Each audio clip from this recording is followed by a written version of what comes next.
Welcome everyone. Today we have the guests mainly speak English, I guess. So today our sharing would be just to start from English. Then later on we probably switch to Hugo and we could maybe talk some in Chinese. I guess Jonathan, you have limited time to share today, right? I have as much time as you guys need, but it's limited. Okay, cool. All right. So this is another event hosted by our school, and actually specifically this is the event hosted by the Real Estate Investment Club. So welcome to our club, Jonathan. Awesome. Thank you guys so much for having me. Yeah, so I think everybody already see our post. I will just leave yourself to introduce, and then we probably just give a chunk of time to you, and after that we will see whether we see any Q&A, and then we move to the next session. Perfect. So I will just quickly switch to your side. I have 2 slides prepared, but I'm not sure whether you will use them. But we do have 1 slide for your background and the other slides relative to what you're going to talk. Sure. All right. You could just take over from here. Yeah. So hi guys, thank you so much for having me. Really honored and looking forward to speak about the subject and to speak about real estate in general. A little bit about me. I started in real estate when I was 16 or 17 years old. That was in 2004. I pretty much never really wanted to go and get a 4-year university education in America, mainly because growing up, I definitely had a bad case of ADD and ADHD and really could never sit in a seat. So this kind of brought me into the business world pretty much early on. So in the beginning, I started just trying to understand development and what's happening in development. And this was a time where George Bush was giving mortgages to everyone in 2004. There was a program in America called No Person Left Behind, that everyone needs to own a house. And this was a huge concept for the time, because if you had a heartbeat and an ID, you can get a mortgage to buy a house. And from 2004 to 2007, it was really a boom for construction and everything else. It was actually 2001 to 2007. And then what we know what happened then in 2008, there was a big economic downturn, a big collapse, and not good things happened from there. In general, in my career, I want to say that we started with residential condos and we started with residential properties in general. I started to understand zoning and development because of that. So I went throughout New York. I would buy 1-family houses and I would either build an apartment building there, or I would sell it as an apartment building with the vision of it being an apartment building. And there was a huge markup to be made in that, because when selling a house, I would basically offer people whatever they wanted for their house, and they didn't realize that you can build an apartment building on this house. So there was definitely a premium to be made with that. And then over time, we started to understand the areas in which we were working in, and we started to understand different asset classes. And in 2000, I want to say 2007, 2008, we started to get into the hotel market in New York. And the idea there was that Manhattan at that time had about 60 or 70,000 rooms, and the surrounding boroughs of Manhattan, which is Queens, Brooklyn, Bronx, Staten Island, had almost nothing. Queens at that time, I believe, had 8,000 or 9,000 rooms, and Brooklyn, which is just as big of a borough, and there wasn't a lot going on at that time, but it was closer to Manhattan than most of Queens, only had 1,200 rooms. So we decided to buy a gas station, again, a land play, that we figured out the zoning again, and we made it into a 99-room hotel in which we still own today. It's a Best Western on the corner of 26th Street and 4th Avenue in Park Slope. And that really is one of our main assets that we own today. But there have been a lot of other hotel assets that we've been able to create, mainly because we bought land very, very cheap in surrounding areas, and we were able to develop on it. So I'll give you some more examples. In Manhattan, at a price per square foot, I think in China we say price per square meter, but I'll speak about it in American standards. Price per square foot, it was $300 per square foot. A square meter, we can consider $3,000 per square meter. And in places like Bronx, Brooklyn, and Queens, it was all going for maybe $75.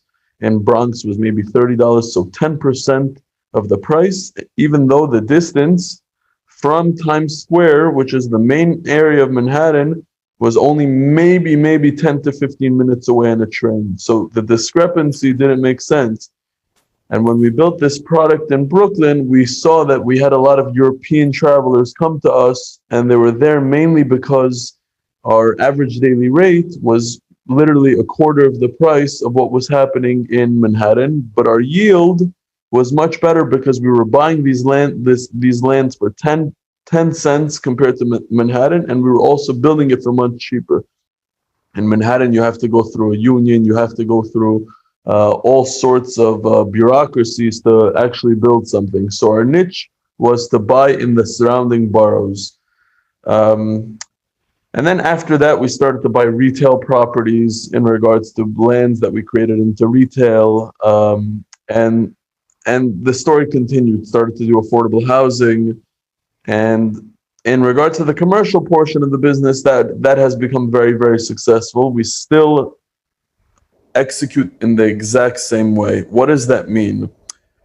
So the way Manhattan real estate works is everything, all pricing gets surrounded by Times Square and by towards 59th Street. Whatever happens there, it impacts the surrounding boroughs.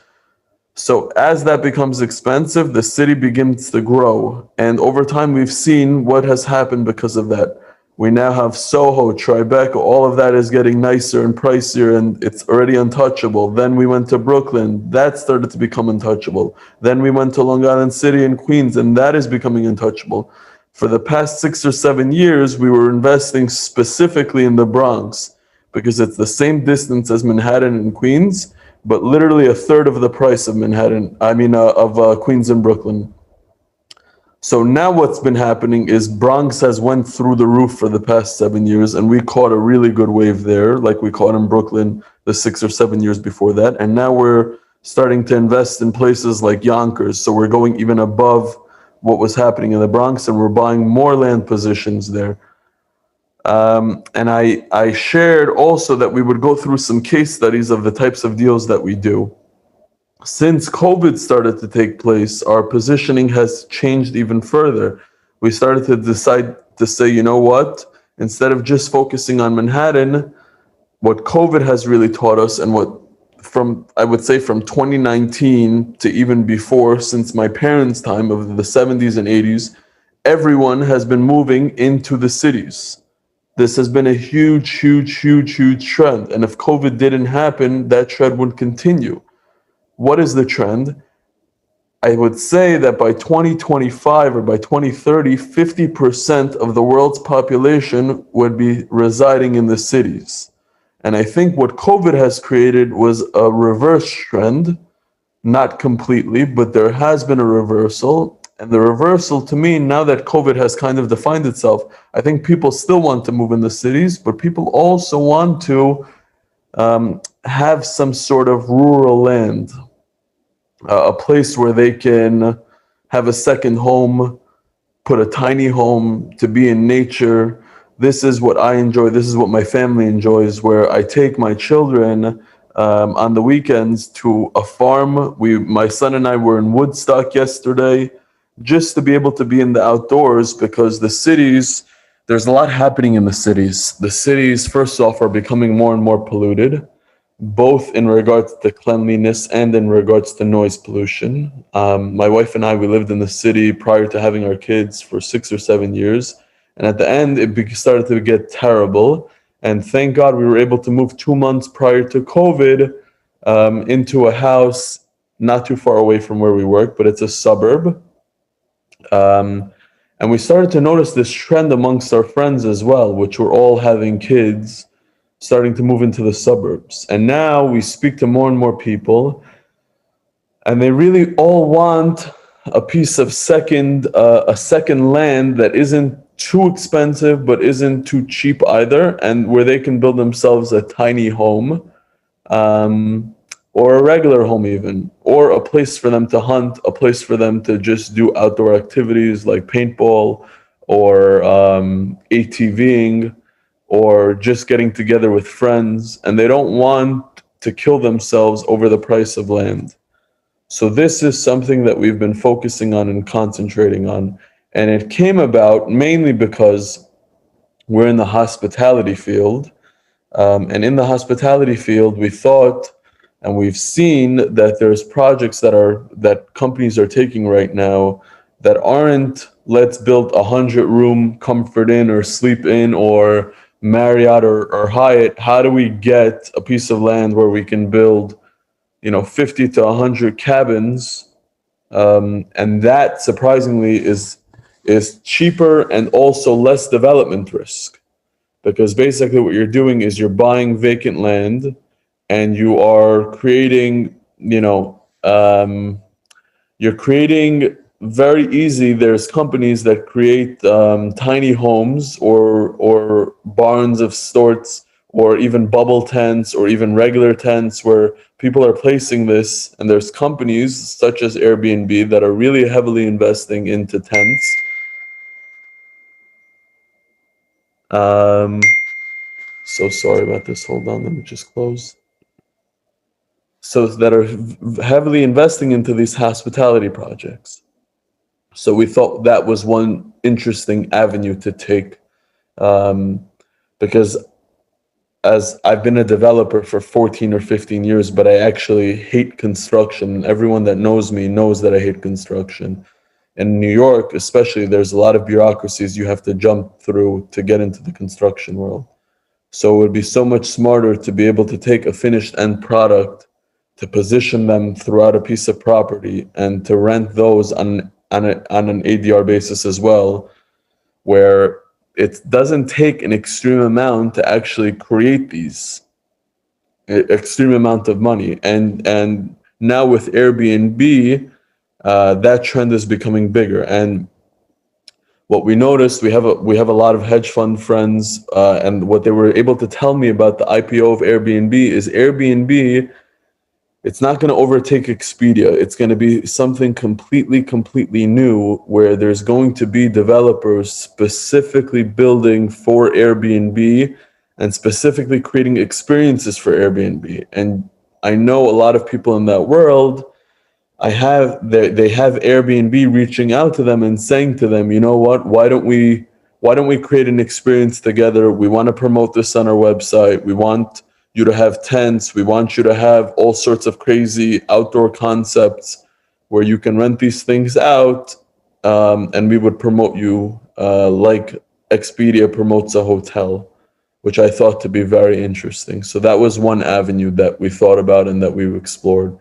The second avenue, and I like to think about it, I like to think about business the way, I don't know, I heard Elon Musk once say, that you try to think about very big problems in the world, and you try to attack those big problems. And if you attack those big problems, there's a lot of money to be made. And besides for money, which is very important in life, just solving big issues really appeals to me. So in New York, for the past, I want to say 10 years, maybe even a little bit more, the problem has always existed since the 80s, but it's getting to be a bigger and bigger problem.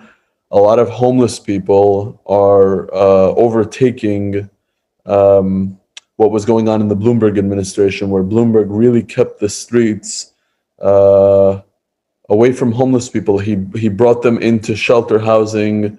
Now, if you walk down the streets of New York, many times I'm seeing homeless people just literally sleeping on the streets, hanging out in the streets, which is completely okay by me.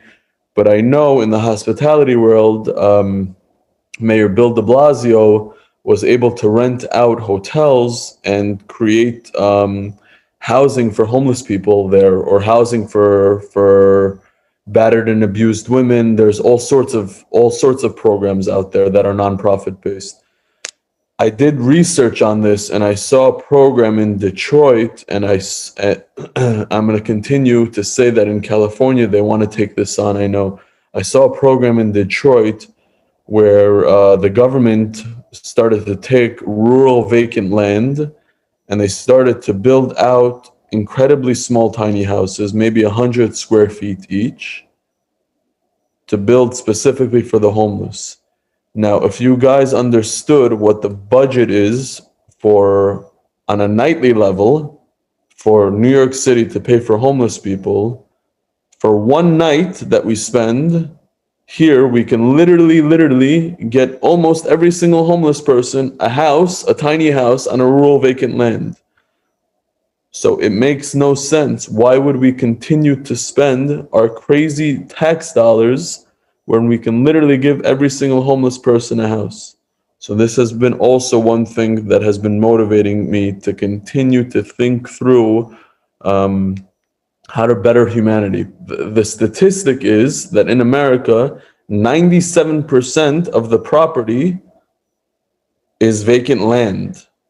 That means we have not developed on it. Only 3% of the property have we actually developed on. It's a crazy statistic.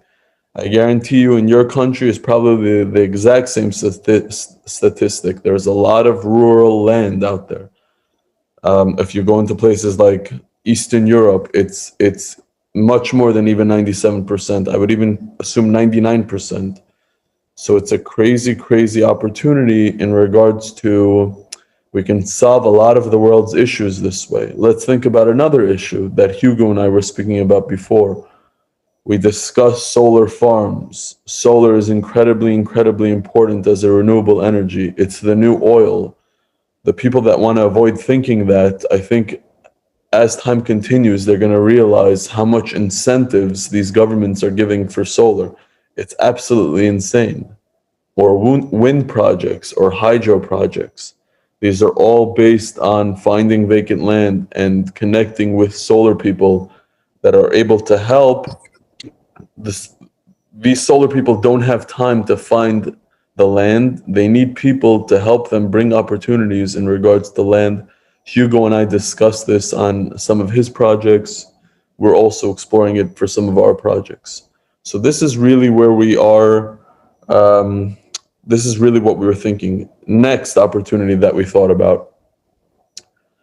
We've been seeing a very big trend in America. And this trend, I don't want to say Blackstone has started it. I think Blackstone bought a very big portfolio of single family homes that are all rental based. And I started to see that and I started to see Blackstone take shape with this, but I saw much smaller people right after 08 and 09. They went into places like Newark, New Jersey, which isn't too far away from the city, maybe 45 minutes away from the city.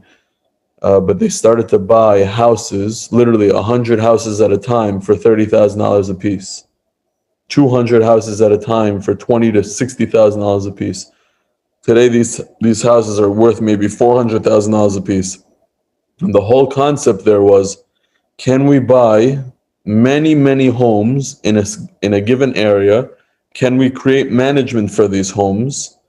And can we start to rent them out? Now, what's the product here? The product is that first off, I'm a millennial. I can afford to buy a house. I don't buy a house. I actually rent my home. I like being able to call up my landlord and saying my bathroom is not working, or my kitchen sink isn't working, or my refrigerator isn't working.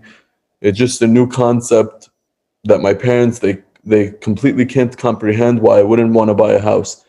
I personally hate management and I hate maintenance. So if there's a company like Blackstone or smaller guys out there that are willing to take on the maintenance, they're willing to do all of the repairs for me, they're willing for me to be headache free, I will pay for this service. It's a very big concept that's happening now.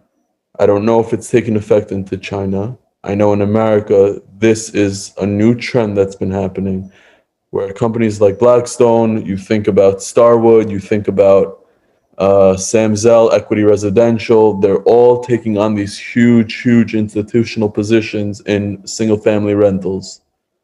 So what I've been noticing also is that the demand for housing has been going through the roof. There's never been a situation where we need so much housing. We can literally, if we built literally 2 million homes, it wouldn't be enough housing in America. That's the type of demand that we're discussing.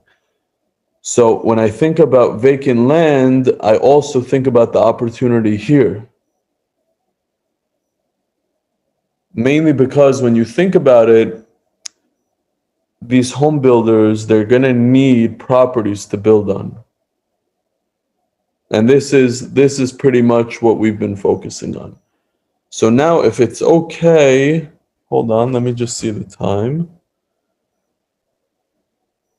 It's like 20 minutes. Yeah, I am okay.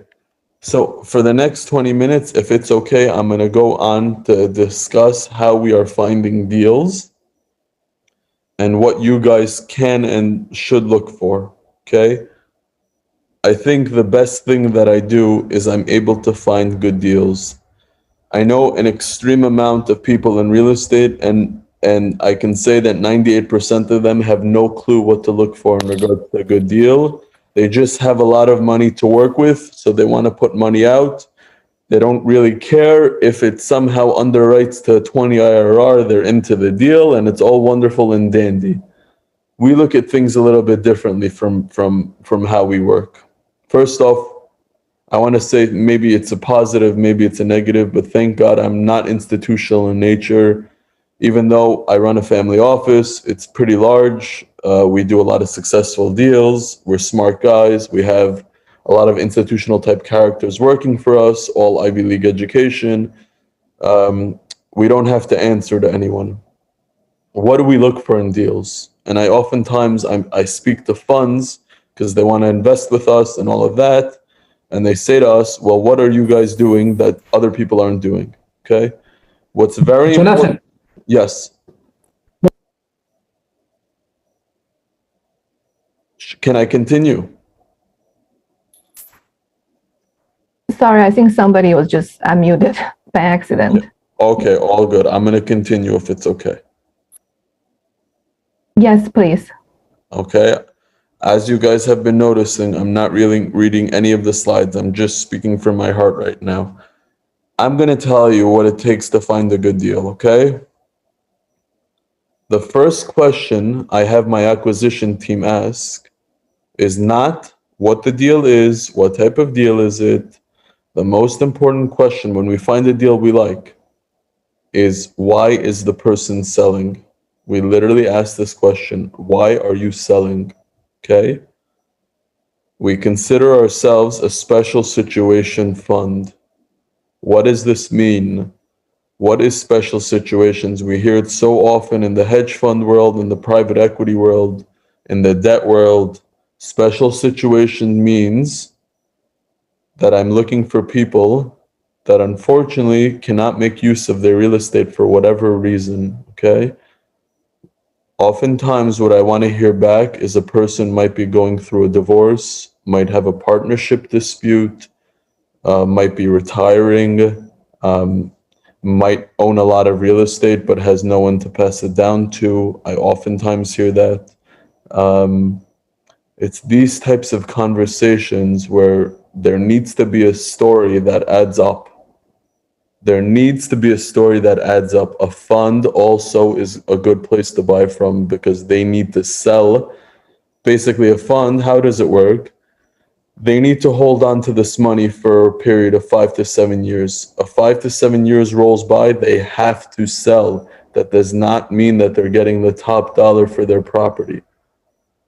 If a person's in a divorce, they also have to sell. They don't care about the money as much as just getting out of the divorce and just getting rid of the properties. If a person's in a partnership dispute, similar story. They need to run away from their real estate. Whenever a person wants to run away from their real estate, to me, that's a wonderful thing. We like to buy those opportunities. And because of that, we're able to understand, first off, we're able to understand zoning, which I think is very, very valuable.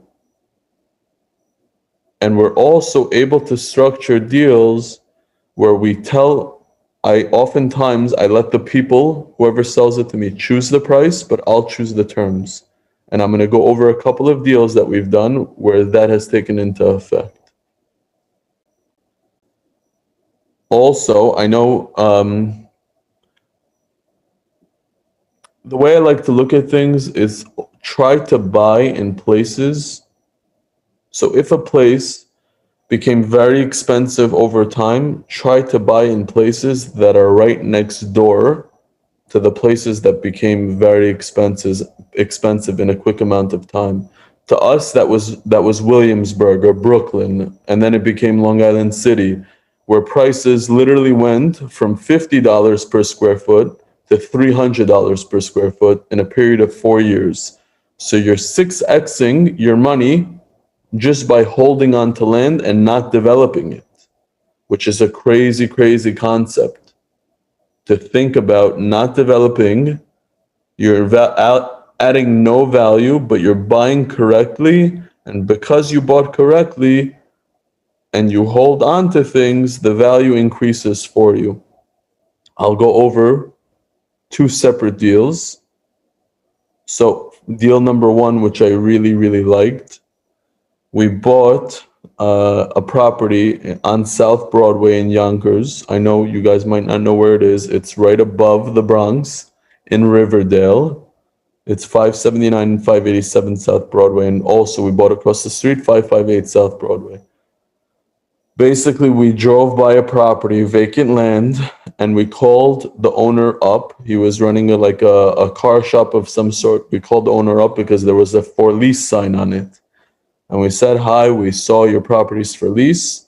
Is it possible that it's for sale? He says, you know what? It is possible that it's for sale. It is for sale right now. For this property, I want $2 million.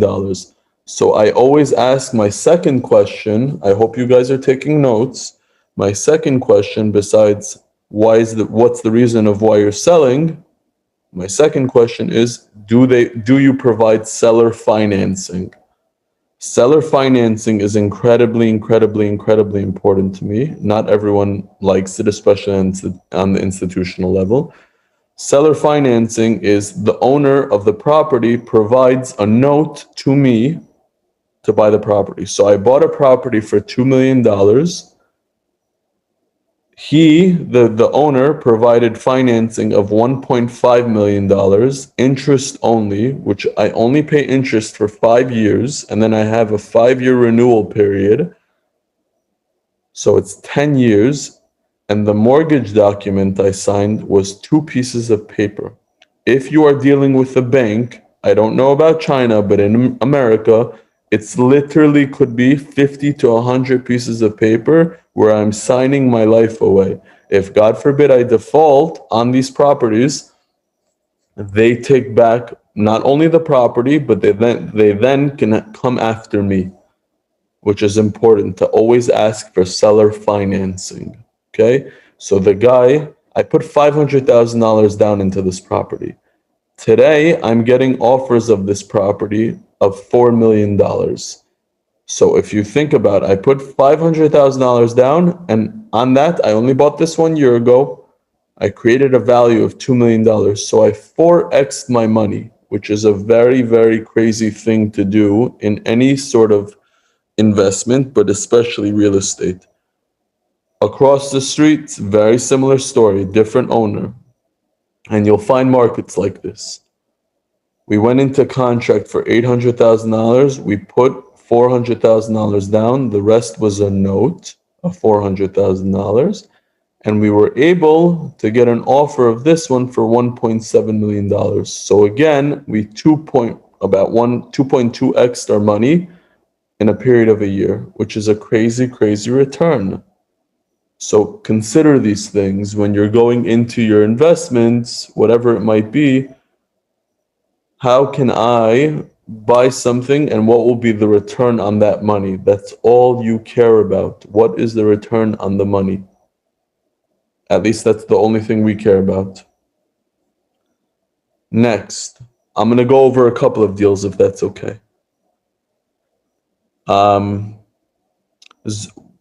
Zoning. Zoning is very, very important. And again, I state that. The property that we bought in Brooklyn for the hotel was a gas station prior to. Sometimes people are scared of certain things, but if you do due diligence on it, you're able to figure out the property and you're able to add value to the property. We bought a gas station. No one understood why we would spend $4 million for a gas station. Didn't make sense to them at all. No one realized that we can build a 100-room hotel on this property. So very, very, very important to get into the understanding of what the zoning might be. Let's go through another one. We brought something recently in the Bronx that had bedrock on it, okay? So this comes back to experience where we were able to find the proper contractor that knows what to do with bedrock. This property was on the market for $2.5 million. We went into contract. Well, it was sitting on the market. It wasn't moving. The guy was getting offers. He wasn't taking it. Blah, blah, blah. I'll spare you the details. He was in contract with our partner in the deal for $1.2 million. The deal did not go through. We went into contract during COVID, like maybe towards the end of COVID, for $925,000. And then at the end of it, I told him the bedrock would be a very, very big issue, and we were able to deduct an additional $200,000 off the purchase price. So we bought this property for $725,000, and we can build about 70,000 square feet, which is about $12 a square foot. And we think in this marketplace, it's probably worth $60 a square foot. So four times our money. And we look for these opportunities of being able to buy at severe discounts. And the severe discounts only come when there's these special situations. So you have to consider this when buying things. When you speak to brokers, also say, why is the seller selling these properties? What's happening here? What you want to hear, again, I say, they're getting retired. They're selling because of a divorce. They no longer use the property. It's an owner user that no longer wants the property. All things to consider inside of buying properties. I'm just going to read some of the slide. I would just want to make sure that I'm going over everything. No, it's actually not necessary to follow whatever written on the slides. This is just at the very beginning, we try to use these two slides for the introduction purpose. Perfect. Okay. So let me take a picture also. I'm going to send to everyone on Instagram if that's okay. Okay. Just to remind everyone, if you have questions, feel free to just post on the chat box. Yes, would love to answer any and all of your questions.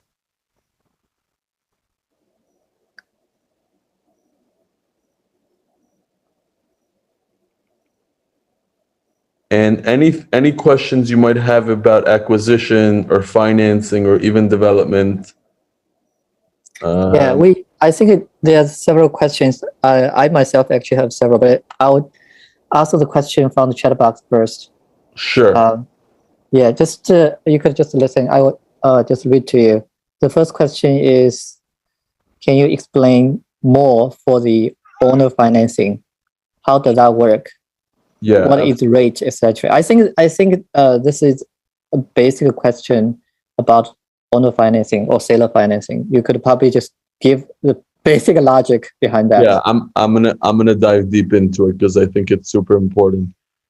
A lot of the times, owners, either for tax purposes, they don't want to sell right away and have to pay taxes. At least this is the story in America. So they're willing to provide a mortgage for you to buy their property from them. Okay, and typically the mortgage could be anywhere where you put down 20% and you can take a 1-year note, a 2-year note, a 5-year note, where they're providing, and you're basically giving them payments for every single month. It depends how you structure it, by the way. You're giving them payments every single month, and they're providing the mortgage for you. So let's just take an example, a completely different example. Let's say a property was $1 million, okay? You come to the owner, instead of putting $1 million of cash, you come to the owner and you say, listen, I need a mortgage from you. Can you provide me seller financing? They might say yes. So you say, you know what? I'm going to put 10 to 20% down, $100,000 to $200,000 down, and you're going to provide a note of $800,000 for argument's sakes of the rest. And for that, I'm going to pay you 5% interest only for 5 years. They might also say, listen, we'll give you principal and interest, which I'll get into. What does 5% interest only mean? It means you have a mortgage for $800,000. That means the interest on that mortgage, because if you times 5% times $800,000, comes out to $40,000. You divide the $40,000 by 12, and that is going to be your monthly payment. If you do principal and interest, they want you to pay a portion of the $800,000 plus some of the interest to provide a monthly payment. To me, that is a better deal. I would love to pay interest instead of taking $1 million out of my pocket and giving it to them day one. If I have $1 million to play with, it allows me to buy 5 properties instead of buying 1 property. This is what we in the real estate world call leverage. It's important to learn how to use this leverage to get ahead. This is really what I've become a master of for whatever reason, mainly because I've done so many deals and I know how to communicate with people and try to hear their needs. Over time, you become a master of this, and I wish it for all of you as well. Oh, thanks. So the more cash you are able to give as a down payment, the more properties you can buy through the seller financing program. Totally, right? Totally. Typically, I strongly suggest you guys offer 10 to 20% and take financing for the rest. Each owner is going to come back with different structures. Some might say, you know what, I want more than 20%, I want 50%. So you have to calculate from there. But to me, I always like taking seller financing more than putting down the complete amount, most of the time.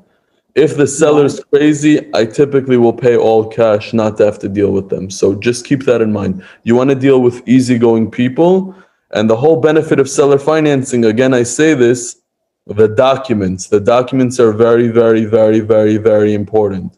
When you deal with a bank, it's a lot of documents you have to deal with. It's a lot of time. It's a lot of headache. With seller financing, the simple is the best. Always go with simple. I find a very good idea, to deal with the owner directly. I had that idea 5 years ago in Europe when the economic crisis came. I offered the constructor, the seller, the idea to give him a down payment and pay him like a monthly rent. Yep. And deducted from the cost of the price of the property. And I always told him, what is it better, to have the house just empty and losing value, or at least have some income? So I just offered him to give them a down payment and give monthly rent, but that rent has to be deducted from the principal, okay, from the whole amount of the property, or the price of the property. For 5 years. And if in 5 years I do not finish the payment, you take the property and all the money that I have paid. Perfect. If I do not finish the payment in 5 years. So I think this is something similar, but my concern is what happens if the investor does not complete the payment through this seller financing program? I believe that the seller will just get the house back and no money will be returned to the buyer, right? Exactly. That's exactly what, by the way, that's exactly what you want. You want that instead of, when you deal with a mortgage company, there's something called a personal guarantee. Yeah. Where, God forbid, if you don't finish making the payments and they're not able to sell the property for what they want to sell it for, they're going to come after you and they're going to win in a court of law the remaining balance that's owed to them. And by the way, Senna, you said one brilliant thing that I want to clarify for the audience, if that's okay. You said something brilliant, and I'm going to confirm it. If you can, always deal with the owner, if possible. What does that mean? That's the best thing, I guess. That's the best thing. That's especially when they don't have a broker involved. Why? Because the broker's job is to get them the highest offer possible. The broker's job is to represent the seller. When you're dealing with a seller one-on-one, he probably doesn't even know what the value is. And those are the situations you want to find yourself. By the way, I'm not saying never deal with brokers. Yeah, I'm just saying it's more preferable to deal with owners. Definitely. And sometimes my best deals are I buy from brokers, but are quiet brokers. They might know the owner as a direct relationship. If it's a very big brokerage company, it's very difficult to do business with them. Why? Because they're sending it to everyone. And if they're sending it to everyone, they're getting the best price for the owner. Okay, I think I have to cut in. There are more questions pump up. The next question actually still related to the seller financing. Sure. Erica was asking whether you run into a situation that seller say no when you say, let's do owner financing. Are you able to educate the seller and somehow convince the seller to eventually do the seller financing? Sometimes I suggest something different, and I want you guys all to research this as well. It's something called the ground lease. A ground lease is, I say to them, okay, you don't want to give me seller financing, I understand. How about if I rent your property from you? In America, if we rent for 49 to 99 years, we're also able to get a mortgage on the property. I don't know how it works in China. Not everywhere in America is this very common. In New York City, it is very common. Why? Because the demand for properties is so great, and a lot of owners don't want to sell their properties. They'll just rent the land to a developer to come and build for them. So sometimes I'm pivoting to something like that. There's other times where I say, you know what? I'm sorry if I'm confused anyone, but I say something like, I'll take an option on your property. Let's say I want to buy the property for $2 million. Give me 5 years. I'll give you $20,000. Hold the property for me for $2 million. And I'm going to go get a mortgage in the next 5 years and I'll buy your property from you. So there's different options and different variations that you can go into. And maybe I come back for a follow-up if Hugo will have me, and I can go into more detail about each one of these. Guys, very, very, very, very important, okay? Real estate is all about being very creative. So be very creative in these deals. Just think. That's why these groups and these clubs are so important, that we can come and we can discuss creativity. Agree. This is a great opportunity for a group of people always share the experience, right? Because from other people's experience, you know that how creative it could be to deal with the real estate investment. Yes. Okay. The next one, I'm not sure it's question or what Roger was saying. I see it's a question mark, but I'm not sure it's a question. Was surprised to know that the seller was able to finance it in a special situation as described. It was mainly because what I didn't communicate about that story is the guy, he was an owner user and he wanted to retire. He was sick of it and he got into contract with someone else and that someone else couldn't perform. So the guy was already, he was like, just take my property from me already. And he didn't understand the zoning as well, which I understood in conversation. That property was 20,000 square feet of land, 2,000 square meters. But what he didn't realize is that you can build 8,000 square meters there, or 80,000 square feet. Cool. Okay. The next question. I'm not sure this is a good question to you, but Lucia was asking how to find a good deal in Seattle or Oregon. I think maybe she's living in that area, but I'm not sure you have any knowledge or any comments, suggestions. So yes, this is what I'll say about that. I always think it's important to get educated about the market that you're going into. So go on to LoopNet as an example and just start looking at deals there. And some deals might say seller financed, and some deals might say owner in a rush to sell, or they're retired or something like that. And you maybe want to look at those deals first, because we have bought things on LoopNet, not a lot, but we have.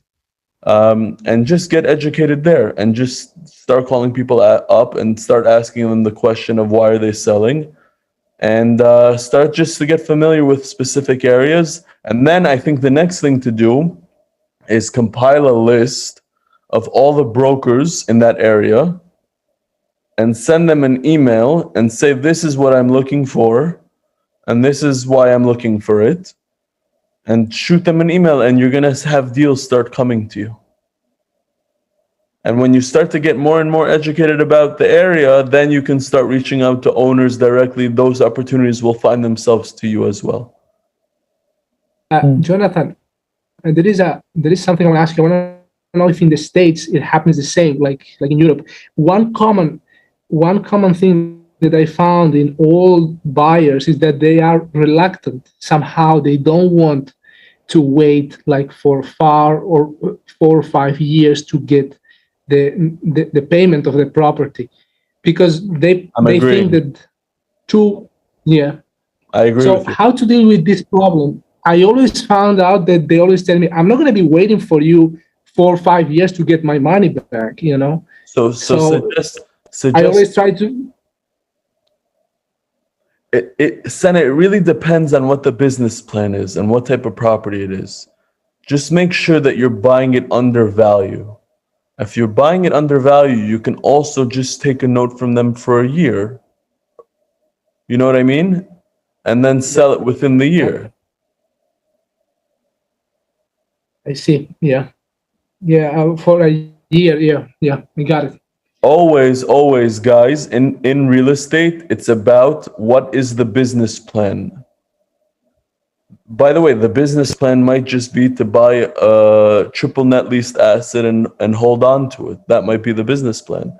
For us, the business plan is trying to buy undervalued properties, trying to add value to that, and then trying to sell it off. So just try to understand what your business plan is, and then try to buy it as cheap as possible. And this way you can never get hurt in real estate. It's all about buying the properties right. If you want to make money, you have to make money on day number 1. And day number 1 is when you bought the property.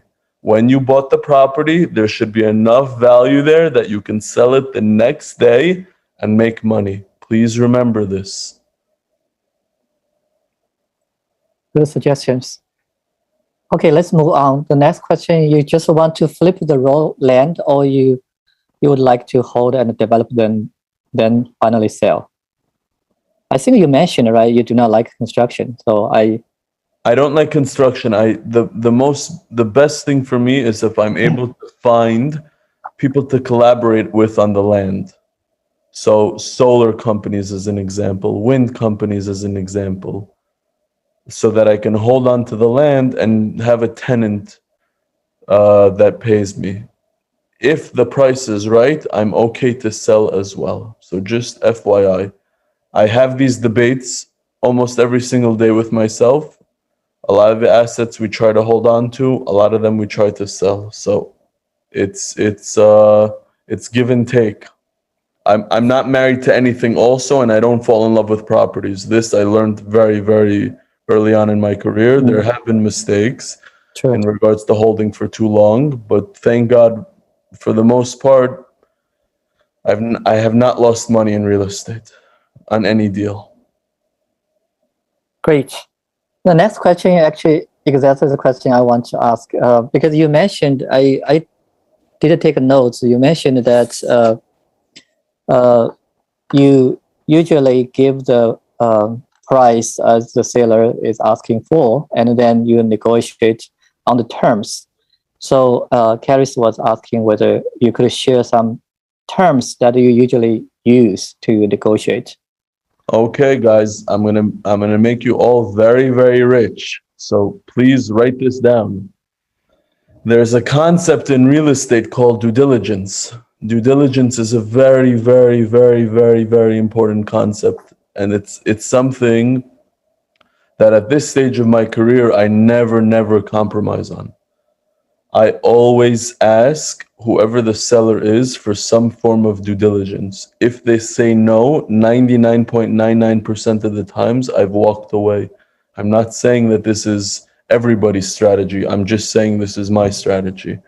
Typically, I'm taking anywhere from 60 to 90 days of due diligence.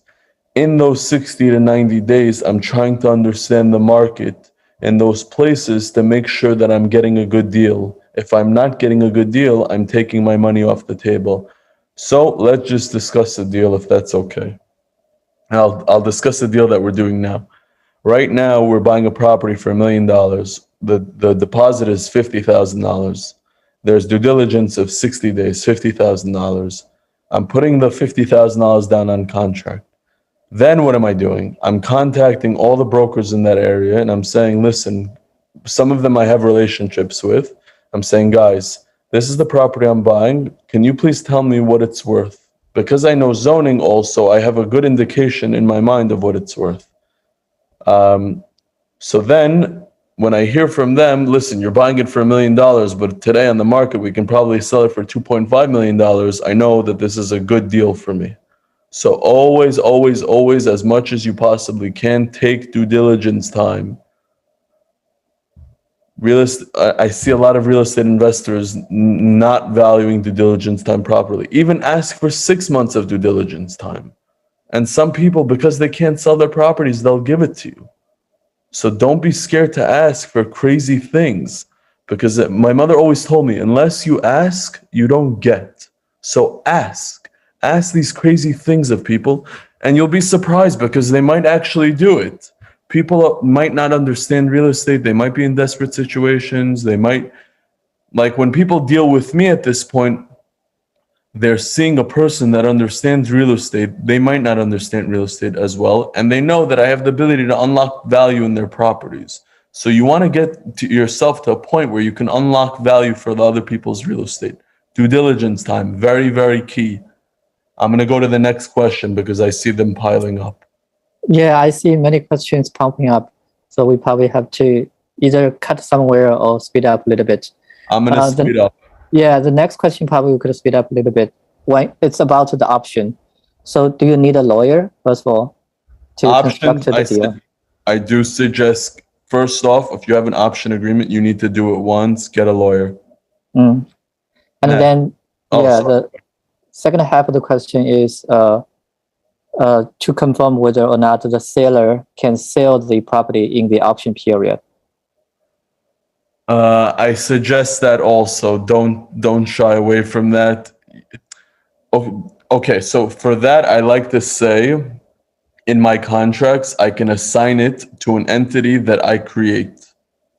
So then I can always sell that entity.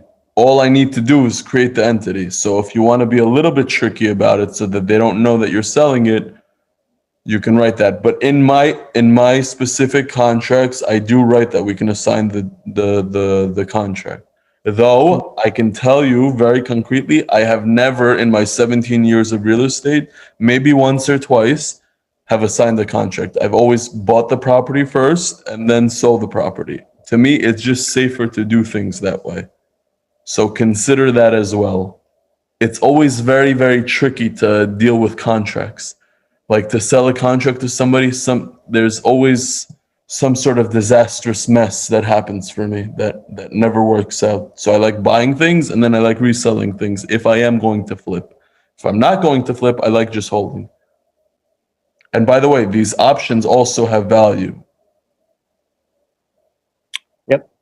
Okay. Next. I think let's do that. Let's finish next two questions. And we actually want to invite Hugo to share his little bit experience as well.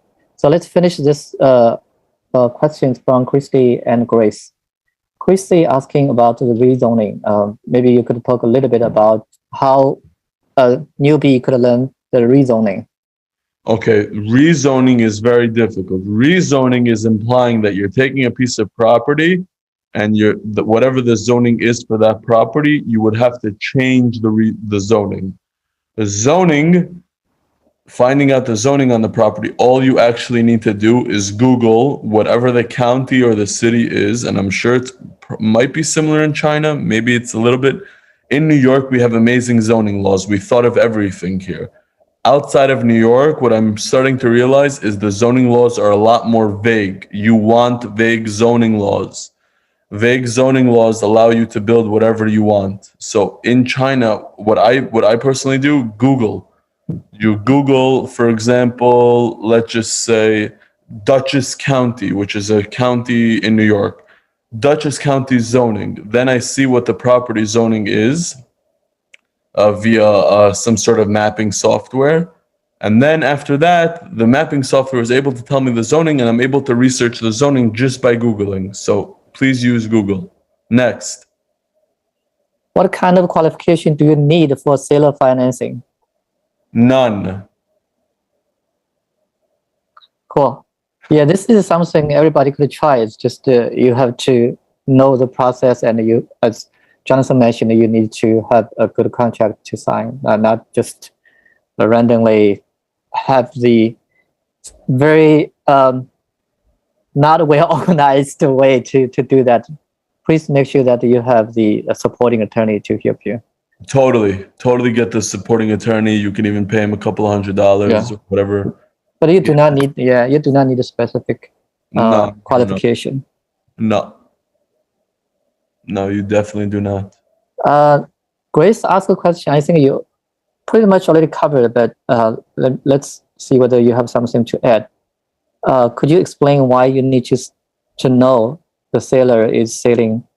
Why they're selling their property? Yes. Again, I'm going to explain it. In real estate, it's all about a story. What is the story, and why does it why does it add up, or why doesn't it add up? Just heed my advice, because people also in the real estate world don't agree with me on this. Me personally, if I see a real estate investor that's very smart in real estate selling me a property and it's cheap, I almost never buy it. Why do I say this? Because a real estate investor, they must know something that's potentially wrong with the property that would keep me from buying the property and making money. Okay? Real estate investors, they're there to make money. So to buy from a real estate investors, I typically do not recommend, again, I say it, I do not recommend buying from real estate investors unless it's to hold long term. Oftentimes, or sometimes, the real estate investors are in trouble, maybe a partnership dispute, then it's okay to buy from them. If they're not in trouble and they just want top dollar and they're real estate investors and they know what they're doing, please, please, please stay away. Okay.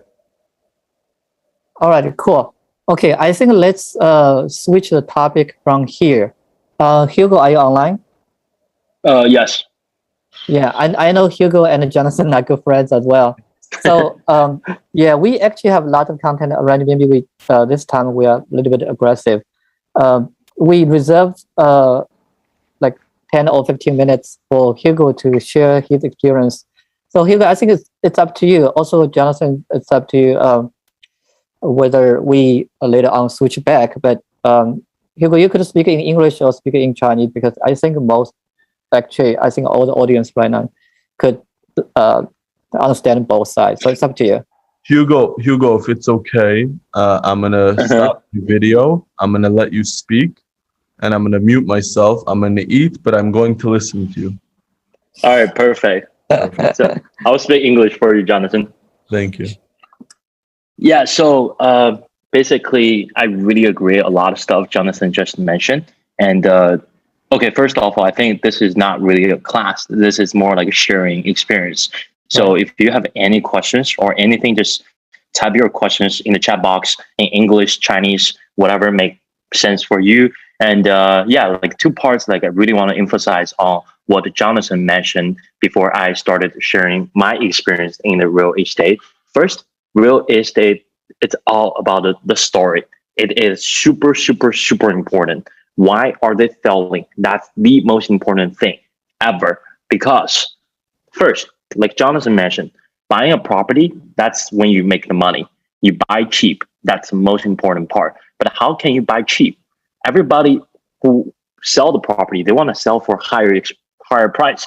My property worth $100. I want to sell for $200. Nobody ever gonna list their price below the market price, right? So everybody gonna list their price above the market price. Everybody also have that fantasy that, oh my God, my property worth so much money. So no one gonna give you their real number. How you get to that real number? Negotiation. And how you start the negotiation? By listening to their story. Why are they selling? And what makes them to sell? Like, it's a family issue, it's a financial issue, it's a professional, like business issue. What makes them to sell? And after you hear their story, oh my God, like I need money to pay for my mortgage. That's why I'm selling my property. You know where to hit them. Like I'm not saying like you physically hit them. I'm saying like you take that as the entry point. You talk to them and then you listen more, observe more information. Listening, it's so powerful because you know where they are and you can put yourself into their shoes. You know, oh my God, this guy is in trouble. He needs money fast. And then you probably offer him like, you know what? I'm going to give you cash, but you give me half price, like 50% off. That happens. It sounds crazy, but it happens. Everything make you a great negotiator come from the listening. You listen to their story. Why are they selling? So that's super important. So I saw somebody ask why you need to listen to their story, why they're selling. That's why you can understand them. And then after you understand them, you know how you get to the cheaper price. That's super important. And the other part is that, like, I have seen so many even professional real estate investors like me or other people, even though they've been in the market for like 10 years, 20 years, 30 years, they're still super shy. Like I worked with a partner like 2 years ago on a deal that we tried to negotiate on the acquisition price, and the seller listed, I still remember, listed $2.7 million for like a piece of land with a couple like distressed property on the top in Boston, Newton. And I discussed with my partner back then. I was like, how you want to offer this price and property? And he said, oh, Newton is such a hot market. You cannot find land you can develop, and it's hard to find a deal. And we don't want to piss off the seller. Let's offer $2.5 million, and we'll be lucky to get this deal even for $2.5 million. I was like, are you crazy? Like $2.5 million? You give the seller the number, the seller will be regretful to list this thing at $2.7 million because you're only asking $20,000 different, $200,000 difference. And the guy had been in the market for 20 years. And then he said, how much you want to offer? I was like, $1.5 million. And he's like, are you crazy? You're going to piss off the seller. The seller going to delete it as from his contact, and we never got a chance to speak with the seller anymore. And we started mentioning that we don't know anything about the seller. So I told him, first, this is not our final number. The seller know this, and the seller want to talk to us. And especially, we're not only giving a number, we're also giving a story. We're giving the seller a story that why we are buying the property and why we think this only worth $1.5 million, plus some structure, like we'll give you whatever larger amount of deposit or shorter amount of due diligence, shorter amount of closing, whatever. We're open to discuss. So I had a huge fight with my partner back then, and he was like, do not do this. But I insisted to do this, and we got into the conversation. I offered 1.6, which was $100,000 than what I initially thought, and we got this deal under contract for 1.9. Because after we offered the deal, and the seller directly called us, he's like, why are you doing this? Like, this thing worth $2.2 million. You're only offering me 1.6. And I took that opportunity, because remember this, every time you have a chance to speak with a seller, that's so precious. You really need to take that, because you can do whatever you want to do, to ask whatever you want to ask, to know more about the seller. Same, who they are, why are they selling, how much they need the cash, what they care about the most, especially what they care about the most. Some people care about the money, and you'll be surprised that some people care about how fast you can give the money, or some people care about like how real you can close the property. So that's super important. You know what they care, and you can find something they don't care, and you take advantage of that. So don't be shy. Just like Jonathan mentioned, like, you're never gonna get it until you ask it. So don't be shy, just ask. That's also super important. And yeah, that's what I want to mention after listening to Jonathan. And I can share a little bit about my experience in terms of the land. So I started to invest in land in 2019, and most of my land investment is in Saipan. And why I chose Saipan, because in 2017, that time, like me personally, I did not know that much about zoning. I did not know that much about building code. What's setback? What's the air right? I did not have that much knowledge, and I was on my own. If you are telling me to buy a piece of land in New York City, Manhattan, I don't care how much the land is. You're giving me a property, like a land, like 50% cheaper than the market price, I would still not buy it, because I knew I don't know that much about the regulation. I could walk into a trouble without knowing the trouble. So that's why I chose Saipan as my starting point. And Saipan, if you don't know, it's a really interesting place. You guys should Google. It's not far away from China. It's right next to Guam. It's 4 hours flight from Beijing. And it's the only place in the United States that does not require visa for Chinese to travel there. So it has a lot of travelers from China, Korea, Japan.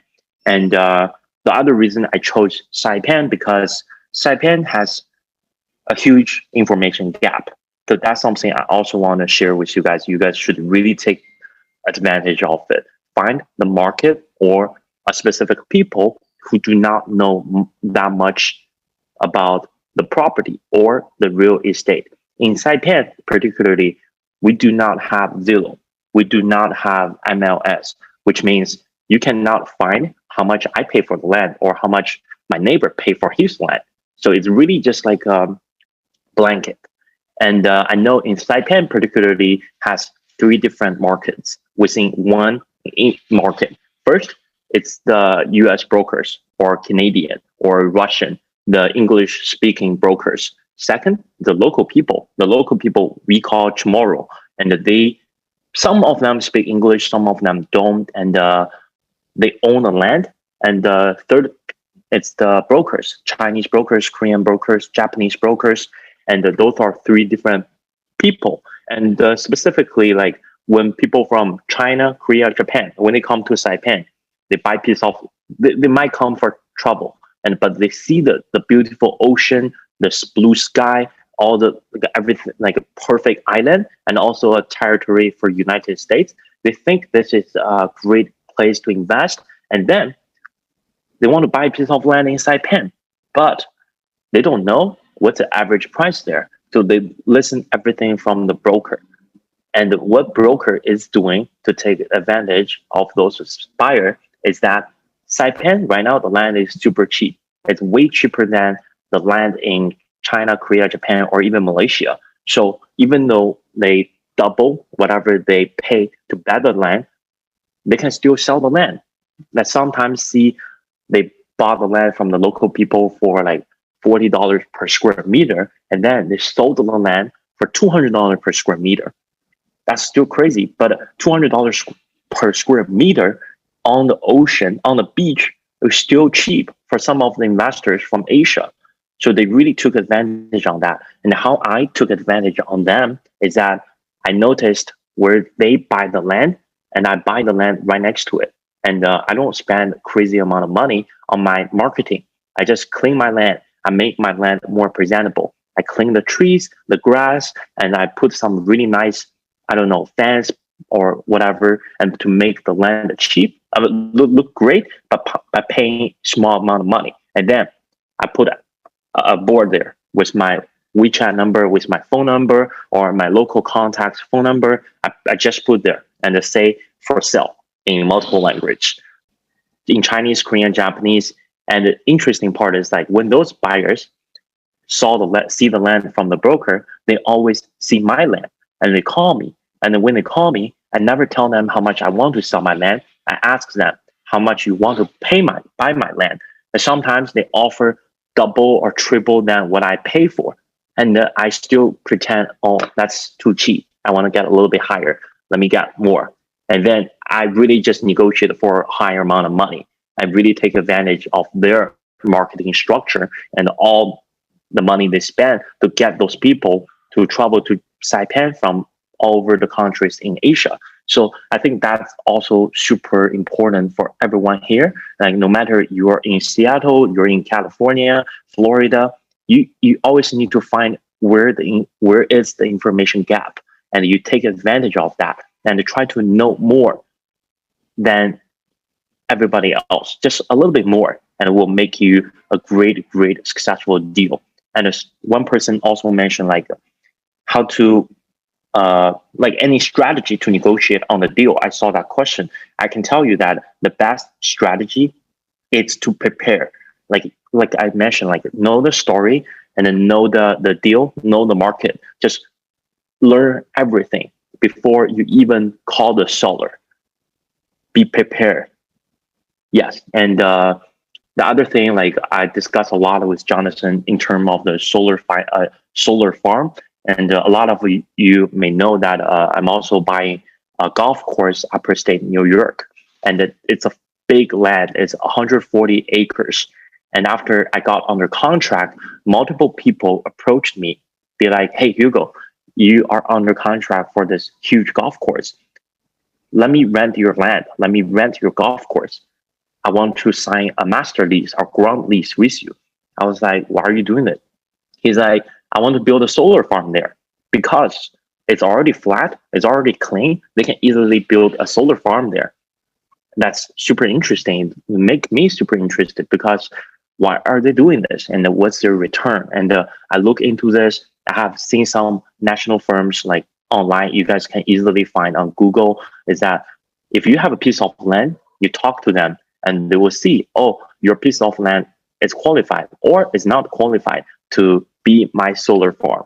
Or if, let's say, if you have a piece of land somewhere in Georgia, and you call one of the solar farm who do the solar farm in Georgia, and you call them, you give them the specific address of your land, the zoning of your land, and then they're gonna give you a feedback real quick. Probably take a couple of days.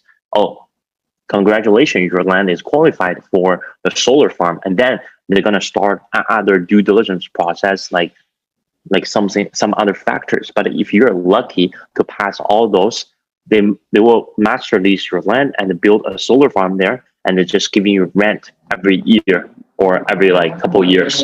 And I calculated a couple projects my friend did in Georgia, and they're making a good amount of money every year by worrying nothing because it's a piece of land and there is a solar farm. I just collect rent. It's like a coupon deal. So I started to look into that in upper state New York or even in Saipan because Saipan, like the sunshine is amazing. We can get a lot of sunshine to easily make more electricity by paying a small amount of money. So that solar farm is also an interesting topic and you guys should look into. And the last but not least, I think real estate, a lot of people consider as a most stable asset in the whole world. Like, I'm buying a house. What can I do? I cannot just build a wings on my house and my house is not going to fly to the sky. But you can be so creative on your project and just open your mind. For example, like a lot of people consider land as liability. If you don't do anything, you're paying tax or you're paying a lot of maintenance. And if I have a land in the city and I still need to block the land, if homeless people walk into my land or somehow break into my land and create some trash, as a landlord, I need to pay the people to clean the trash. So it's a liability. But I've seen a lot of people who are super smart to be super creative on their land to create a lot of cash flow. Like, for example, like the tiny house that we discuss a lot of times, and or like the solar farm, the one we just mentioned, or the other piece of land I have, like upper state New York. My friend who studied art in Parsons Design School in New York City, and he proposed to me like a couple of weeks ago, like, hey, let's make your piece of land to become an open gallery. What's open gallery? Just like a lot of his students in the Parsons, and they do sculptures or big paintings. They need a space to do that. And after doing that, they want to find a space to show their art. So basically what he proposed to me was like, let's just convince those students or the professors to exchange their indoor studio to your land to do their sculpture on your land, or just use your land to do the art gallery. Because sometimes when artists want to show their sculpture or painting, they need that environment. And nowadays, a lot of people are tired seeing the gallery indoor, like a typical gallery. They want to see something different. They want to have that experience. So we're discussing like, oh, I want to lease my land to you. You do the art stuff on my land. And me, I don't need to do anything. I just maybe like cut some trees, make some platform, concrete platform. That's it. Yep. And that's my last point. Like, you can be super creative. Like, even though you have a house, let's say you have a multi-family house, 8 units, and you might can cut it up, chop it up, and make it a micro living space and make much more money than just a regular multi-family. Yes, so be creative on your property. Thank you. Thanks, Hugo. I think we could do the way that we arranged it. I have to spend a few minutes just to help the audience to understand our investment club. So let me switch my language a little bit for 5 minutes. Let me introduce the club, and then Jonathan and Hugo, if you guys don't mind, give me 5 minutes, and then we switch back to both of you for the Q&A. Would that be okay? Yep. 好的，那个我就是强行插播2则广告哈，就是我们看到很多的朋友呢是我们投研社的朋友，那这个讲座呢其实也是我们投研社的一个讲座，但是今天的话呢，我们等于是做一个公益的讲座，所以大家会听到这样一次分享。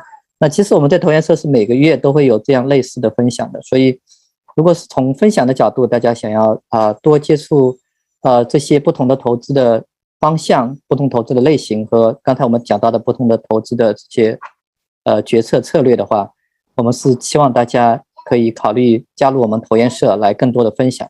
但其实投研社最主要的一个目的，我们是想帮大家呢能够实际的来了解怎么样去分析一个 deal， 对吧？因为大家无论是主动投资还是被动投资，都是最理性的方式，都是了解真正的这种投资后面的一个逻辑是什么样，那对自己的投资是有更负责的一个态度。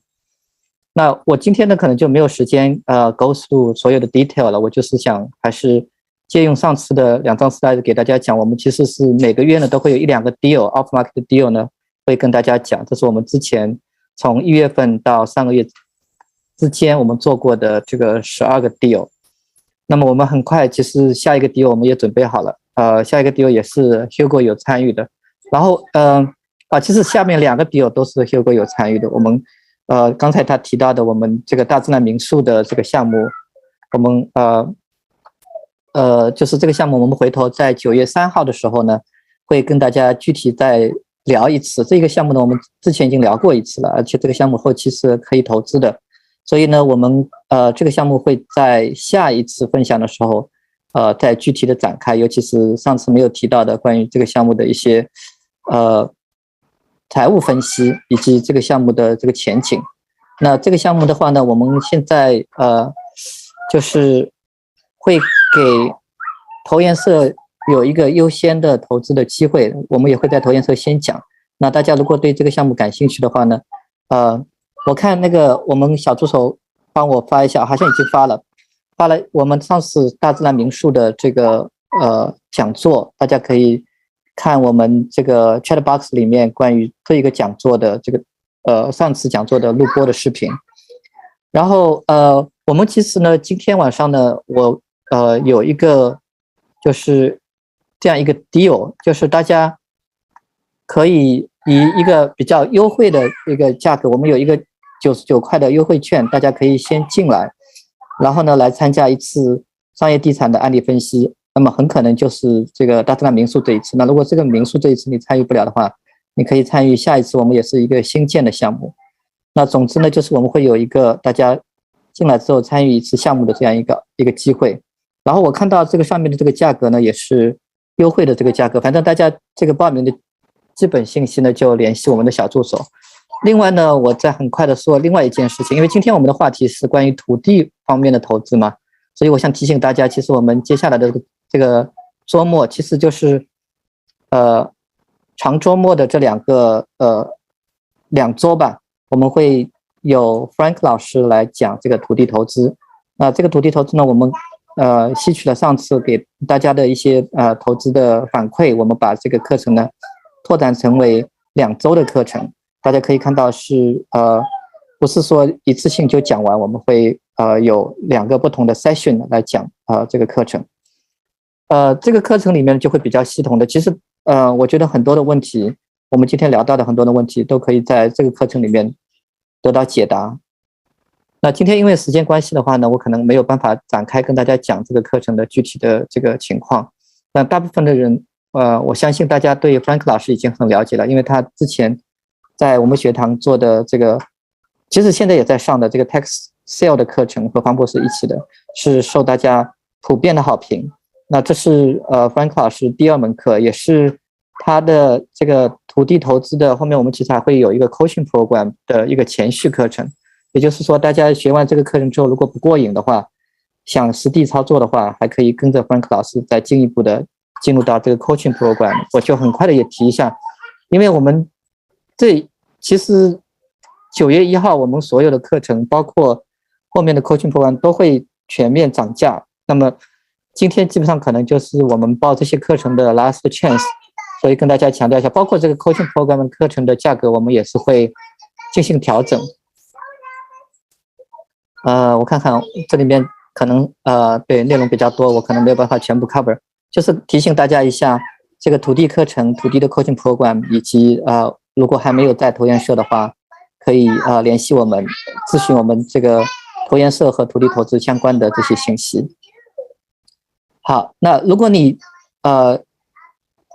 想要购买这个优惠券的话呢，99块的优惠券你就可以抢先听到我们刚才我提到的几个案例分析，然后呢我们像这个大自然民宿这种投资的这个机会呢，你们也可以作为投研社的会员抢先可以拿到这个投资的机会。好的，不好意思，我女儿一直在旁边打扰我。行，那我今天其实就非常简单的跟大家介绍一下这2个项目。我们把时间呢再 switch back. Jonathan and Hugo, are you still online? Okay, I think we still have a bunch of questions we need to cover. But in this case, Hugo, feel free to chime in if you have comments on either previous questions or the new questions. Okay, yeah, I can also switch to Chinese as well. Yeah, it's up to you. But I think because the question left on the chat box actually was posted when Jonathan was talking about, so I assume Jonathan would be the person they were asking for. So let's start from the very basic question. I think this is probably a question a lot of people are interested. Any recommendations to a new individual who doesn't have much money to start with? I guess Caris was talking about the general real estate investment. Here, I think we particularly talking about commercial or particularly talking about land based investment. I think both of you could probably provide some recommendations or comments to the newbies. Okay, so I started the real estate by doing distressed asset, like basically buying distressed single families, multifamily, do some sort of flipping and sell. And at that moment, I met a lot individual investors or individual developers, they call themselves. And I was thinking some people be like, hey, I don't have that much money. Like, I'll just do a small deal and let me test the water by using my limited money. I think that's not a good idea, that you think, oh, I don't have that much money, so I can just do a small deal. It's not that much risk. I think that it's not about how much money you have. It's about how much you know about the deal. So don't worry if you have small money, large money. You always need to focus on the deal, the market, and also the seller, buyer, the party, the broker, the architect, general contractor. So you focus on the deal first. But be specific, like if you just have a small amount of money, how do you get into the market? So first, there is always a cheaper market. You don't need to do real estate in hot market like Texas, New York, or California. You can always go to some cheaper area. Like for example, like the one place I look a lot, it's Reno, Nevada, or somewhere in Detroit. So it's a really interesting market, but also be careful. Know as much as you can before you walk into anything. And the second part, like you can join the club Jianhua just mentioned. Like it's a club that you will meet a lot of small investors or middle-sized investors. You can team up with them. You don't need to do the deal by yourself. And by doing this type of the club, you will meet the people and you will see who they are by talking to them and listening to them. And sometimes you guys analyze the deal together with us in the club, and you really know the other people, and you can also find your partners. I think that's a great way to start the real estate with a small amount of money. You put, let's say, 4 people together, each of you have $40,000, $50,000. You already have $200,000. And if that's like 20% down payment, you can do a $1 million deal or even more. So always find a partner you can do together. So that will be my suggestion as well. Yep. Well, anything to add on, Jonathan? I think he's not here yet. He already left. 那我们要不要 switch to 就讲中文吧，如果他已经不在线上的话。好，那我们就把后面的几个问题 cover 一下。下面一个问题是 David 问的 ，Any strategies to negotiate the deal？ 你可以聊一聊你的experience， 我觉得也可以。好，我觉得就像我刚刚说的 ，negotiation 就是这个谈判，其实是分为4个阶段。第一个阶段呢，就是说你已经找到了这个项目，比如说您在 LookNet 或者任何地方，您看到这个项目，您很感兴趣，在您 contact 这个 broker 或者是 seller 之前，这个 negotiation 已经开始了，就是您要做您的功课，学习这个市场，学习这个项目本身，然后学习它周边的一些 comparable 的一些项目，这是第一步。然后呢，第二步呢，您要学习这个卖家是谁，broker 是谁。我为什么这么说呢？就是说卖家是谁，这个很重要。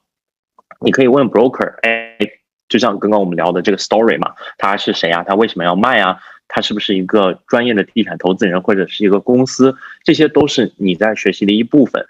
然后第二个，然后呢，这个 broker 我其实觉得你也应该去多学习，这个是很多人没有去注意的一个地方，就是说他不管这个 broker 是谁，但这个其实很重要。就比如说我现在在纽约要买一个项目，然后呢，我看到这个项目的，如果它是 on the market， 我看到它的 listing broker 是谁，但大部分的情况它肯定是一个公司嘛，那我会看看，这个公司里我认识谁，然后或者我跟这个公司里的谁有做过项目，我可能就打听一下，那这个 broker 他人怎么样？他是很 aggressive 的那种，还是那种 lay back？他是哪一种性格？然后他一般都是怎么去谈？然后他是喜欢打电话还是见面？就这些我觉得都很重要。在你实际的去聊，就跟他们在交谈之前，你要把这个都想清楚，理解到，做好功课，我觉得是特别特别重要的。包括您买一个 single family 的房子，我觉得这个都是一个必要的功课。然后如果这个功课您做的比较好，很有可能在您买的时候能便宜很多的钱，有很多的地方您可以去考虑。对，然后第二个呢，就是我们就是俗称 under contract 嘛 ，under contract 就是有一个 due diligence 的时候，我觉得在很多 residential commercial 里边，这个是必不可少的。这个 due diligence 就是你要去调查这个项目，对吧？它的 inspection， 它的 environmental 有没有问题，或者说它的 mechanical 有没有问题？这没有任何一个 building 它是完美的，它肯定是有一些问题。那这个时候呢，您可能就是有这个机会，但肯定是取决于市场。比如说现在在某一些地方的市场太火了，它不给你这个 due diligence， 那这个也是可能的。或者是说，它不管这个 building 什么样，它价格是什么就是什么，这个肯定还是要看到时候的情况。那如果是在一个正常的市场，那我觉得您就会争取多利用一些 due diligence 这边的一些机会，去谈一些价格上的一些优惠啊，或者怎么回事，或者一个他帮你去修、帮你 upgrade 这些。然后第三个呢，就是说那个你在真正跟他去做 negotiation， 就是说这种 physical negotiation， 我指的是，比如说我现在跟 broker 在打电话，或者我跟 seller 在同一个房间里在谈。那这个时候，这个 negotiation 的 skill 就有很多了。比如说，我们最简单的就是 mirror， 就是你跟我说一句话，我重复你的最后3个字。那我一直在重复最后3个字，你可能听起来很奇怪，但是如果你在生活中用一下，你会发现它其实很自然的，你会拿到更多它的信息。然后或者呢，就是说有时候你可以把这个东西点出来，什么意思？就比如说你出了个价格，他对方的脸一下变了。你就可以说，你看起来怎么这么不开心？或者是说你提一个东西，他不知道该怎么回答，你就说你看起来好像对这个也不是特别懂。就是这个的宗旨就是说，你要让对方多说。Negotiation 不是说你在说，而是你在听，因为你知道的越多，你才更好的去发挥这些东西。你让对方知道的越少，relatively 越少越好，但是你也要让他知道你的一个想法呀什么的。从某种意义上角度来讲，然后最后一步呢，就是我觉得在您跟他 negotiate 完这个之后，这个是很重要的。就比如说你们2个没有同意这个价格，你给他 offer 的价格他没有同意，他 walk away 或者你 walk away， 然后很多人觉得negotiation done， 不是这样的。这个时候很多的时候才是 negotiation 开始的时候，你可以去跟他 follow up， 或者你等他跟你 follow up， 就是在你们谈完了以后再做更多的总结和学习。我们刚刚说了些什么，我学习到了什么，然后我再总结他之后的情况。就你看他这个项目，比如说跟你谈完还有5天、10天、15天，他都没有卖掉，他这个的时候的处境跟5天1天可能是完全不一样的。那你可能再去找他，就完全不一样的一种他的整个这个氛围。所以说，我觉得这个 negotiation 是在这4大块都是特别重要。然后，如果您想读一些书的话，我很推荐有一本书叫 Never Split the Difference， 是我每一次跟别人去分享，我都会推荐这本书。它的作者是 Chris Voss， 它里面有很多很有用的 technique， 大家可以看到。谢谢。其实你一边在讲，我一边在想，其实我们后面在投研社可以请 Hugo 来给大家专门讲一讲关于 negotiation， 因为 Hugo 原来我记得你读书的时候，读硕士的时候，就是读的是 negotiation 这个专业，对吧？对，我在哥伦比亚大学读的那个研究生专业就是 negotiation。对对 ，negotiation 其实是一门学问，真正要说的话，但是它的一些基本要义，刚才你 cover 了4个点哈，就是基本的要义，其实在日常生活中都是可以用的。以前我们 negotiation 的老师，经常跟我讲的一句话就是说 ，everything is negotiable， 就是其实，我们生活中的很多事情，我们只不过是习惯了它就是这个样子的，其实都是可以 negotiate 的。只不过我们没有一个 negotiation 的这样的一个 mindset， 就人家有一个定价就按照定价走了。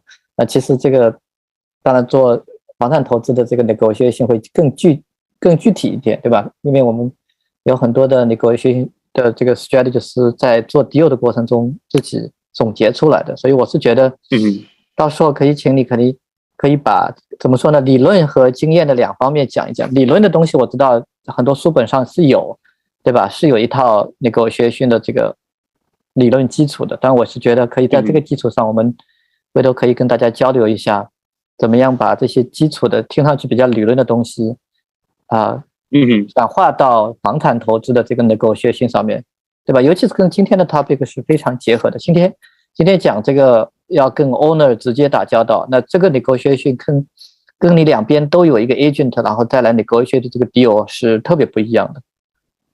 对的，然后再补充一点，就我也刚刚看有一个人问，就是你怎么去说服这个卖家去做 seller financing， 然后我可以分享我的一个例子，就是我之前也是想买一块土地，然后我想让他跟我做 seller financing， 我给他20%的 down payment， 然后他是直接拒绝我的，他说我卖就是因为我要钱，那你给我一个 seller financing， 我干嘛？我还跟你借贷，我跟你搞那些有的没的，很麻烦。然后很多的时候我就觉得，那这样就不太可能了，他已经是一个直接的一个拒绝，他说的很明白。但是呢，当我了解到他更多的故事，就是我知道他为什么要卖，他要拿这个钱做什么的时候，我知道我怎么去拿一个突破口，再去跟他继续谈。当时的那个例子就是说，这个人就这个卖家，他要卖一块土地，然后他卖了土地要去做一个投资，然后他也是要做一个那个就是一个 private equity 那种 startup 的一个投资，然后呢，他要这个金钱嘛，然后我就一直跟他 follow up， 在我们谈的过程中，我知道他一直在跟我分享这个信息，因为我说，我也很感兴趣你这个投资，你这个创业的这个团队，我很感兴趣，你能不能跟我分享一下？他就是在第2周，他突然跟我说，天哪，这个团队他创业，我觉得他有很多的问题，就是说我不知道我应不应该投他了。然后我就花了可能1个多小时跟他去讨论这个问题，然后我也觉得这个问题其实还蛮严重的，就是导致这个投这个创业的这个机会变得不是那么好。然后那我觉得，我的突破口来了，那我就问他，后来我就问他，我说那你这个钱我说不定可以给你全款，但你这个全款以后，你这个钱投到哪里？你要干嘛？你之前那个投资不是已经黄了吗？那他就说，我想一想，我觉得我可以投这个投那个，我放在银行里边，我可以有多少的利息，我投一些 bond， 然后我就跟他说，那你这个 bond 可能是23、34的回报，那你给我一个 seller financing， 我给你一个每年5%的一个回报，而且我这个是100%的，很安全的，因为我有那块地做担保嘛。那最后这样子的话，我才说服他去给我这个 seller financing， 然后反而从 20% 的一个 down payment 最后降成了8%的一个 down payment， 然后每一年是一个5.8%的一个 interest only 的一个 payment。 对，这个特别好，特别好，这个 experience， 这个故事特别好，特别能说明这个问题，就是在 negotiation 的这个过程中，里面很重要的一个点，其实就是了解对方的这个需求，因为有的时候我们相互在 negotiate 的时候，并不只是一条线上的一个东西。虽然我们经常是直觉上的 negotiation， 就是你卖家要卖的高一点，买家要买的低一点，好像是这个直接冲突的这样的一种需求。但是其实真正的 deal 里面，我们的需求其实是多样化的。这其实也是刚才Jonathan提到的，它可以满足卖家的这个价格这个需求，但是它可以在其他的 term 里面再做一些争取到它有利于它的这些条件，对吧？这个其实就是在于说你错开彼此的需求，然后最后达成一个我们说的 win-win situation 嘛，他的需求也满足了，你的这个需求呢也满足了，然后这个 deal 呢也做成了，然后两边都开心。但是呢，不是说这个 deal 就只有价格这个因素可以 negotiate， 其他的东西negotiate 好的话，其实并不一定是比你拿到一个低价格的 deal 要差。很多时候，尤其是这个刚才我觉得这个今天提到的这个 seller finance 也是一个很好的一个 topic， 回头我们可以再进一步讨论的。因为这个 topic 之前我记得我们谈过一次，那个已经2年前了，谈过这个 topic。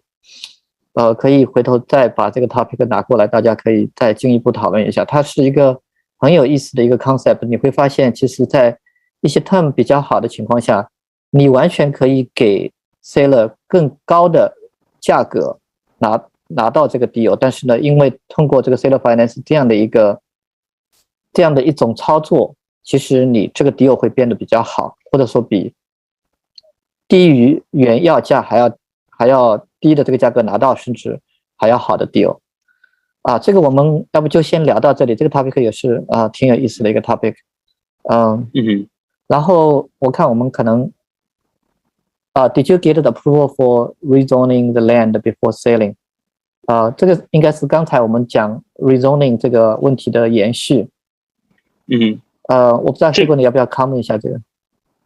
对，这个就是说分情况了，就是比如说在 Yonkers， 就是刚刚 Jonathan 提的那个，我们俩在一起看几块地，然后呢 Yonkers 它一直有这个发生一个 gentrification 的一个很多年轻人进去，然后同时呢它的这个政府它比较 active， 它一直在做很多的事情。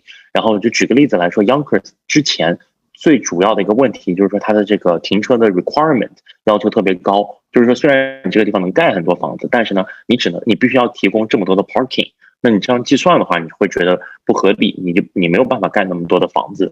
但是呢这个 parking 的这个改变一直在发生，然后很多的时候同时它还有 rezoning， 就是这个区域性，但是呢这个有时候这个卖家他是不知道的，他只是知道我卖的这块地之前是什么情况，他如果没有一直在跟进的话，他不知道他的这块地现在可能能盖更多的房子，或者说这个 parking 变得更松一些。所以说那我们有时候就会找到这个他不知道的情况下，我们去买就低于市场的价格。对，然后还有一个就我知道我身边我没有自己做过，但我身边有人他们会做就是我们俗称的这个 land banking， 就是说他没有拿到 rezoning， 但是他感觉到这个 rezoning 会慢慢发生过来。因为如果大家去看那个政府的网站或者 rezoning 的历史，它不是说有时候它是就是随意在选那个地方，它是有一些痕迹，就是不管你跟那个 land use attorney 或者说跟你的 architect 沟通的时候，其实它都是有迹可循的。那很多人就会先把这个土地买好，然后等着 rezoning 之后再卖掉。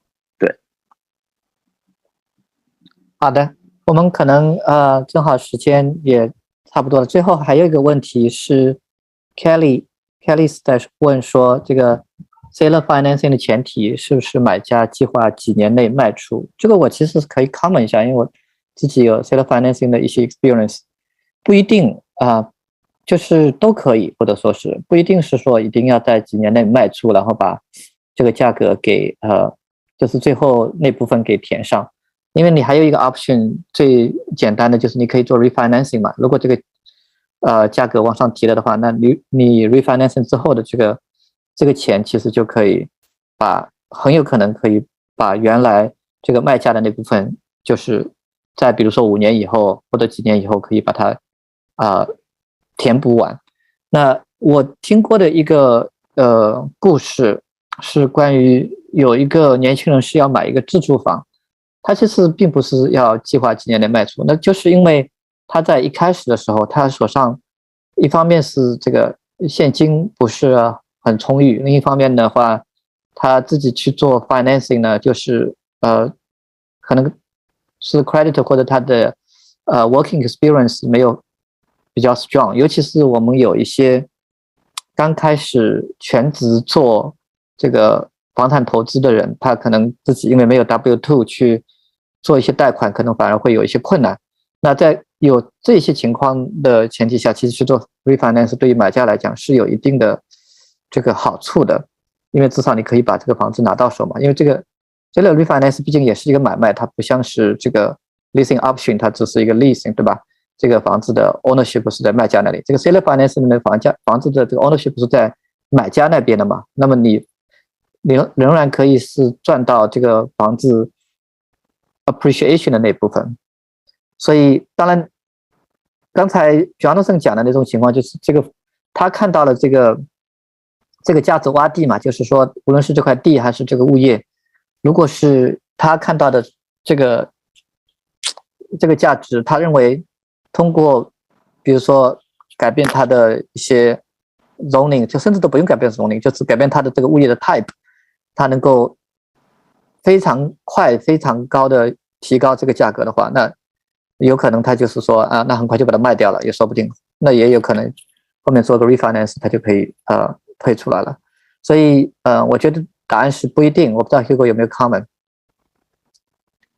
对，校长你说的特别对，这个是完全不一定的。就是还有一个可能就是在您这个之后有个补充，就是说有时候很多人去做 seller financing 是因为他拿不到一个 loan， 因为比如说这个项目它的金额太小，就是在100万200万啊，然后有时候这个 lender 或者银行它是不贷的，因为它项目金额太小，对他们来说没有意思，然后低于它的最低限度，然后或者有可能就比如说您作为一个非专业地产投资人做的第一个商业地产，他那个lender 一看您在这边没有特别多的经验，他有可能是不会把这个款贷给您，或者就算贷，他这个 term 就是不是特别好，可能 rate 会特别高啊，或者有一些几年的 balloon。 所以说有时候大家去做 seller financing 是因为贷不到款的这个局限性。